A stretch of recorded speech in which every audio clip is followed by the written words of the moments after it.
Nagbigay ng reaksyon si Pinay pool star Rubilen Amit sa paparating na Philippine Sports Writers Association o PSA Awards, kung saan isa siya sa hihiranging major awardee.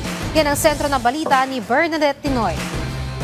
Ilang linggo na lang ang bibilangin at gaganapin na ang prestihiyosong Philippine Sports Writers Association of PSA Annual Awards. Tampok ang ilang atleta na nagpasiklab noong 2024. Isa naman sa hihiranging major awardee si Rubilen Amit matapos pagarian ng WPA Women's World 9 Ball Championships. Anya, malaking bagay na naturang parangal dahil patunay lang ito na kaya magpamalas ng galing ang mga Pilipina sa mundo ng sports. Ipinagmamalaki niya rin ang iba pang Q players na makakasama niya sa awards night gaya ni Carlo Biado, AJ Manas at Johan Chua.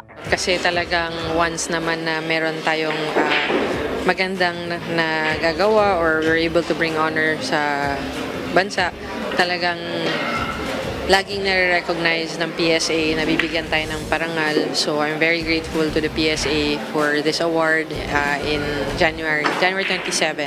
Kaya nakakatuwa po kasi padami ng mga billiard players na nabibigyan ng parangal, and I believe dadami pa at dadami with all the young ones sa lalaki na side, and hopefully I'm really hoping na with the lady side din naman susunod na rin tayo.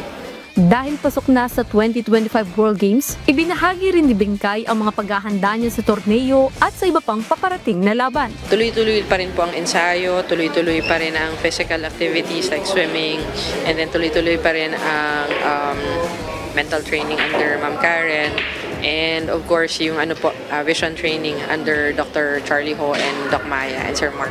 Bernadette Tinoy para sa Atletang Pilipino, para sa Bagong Pilipinas.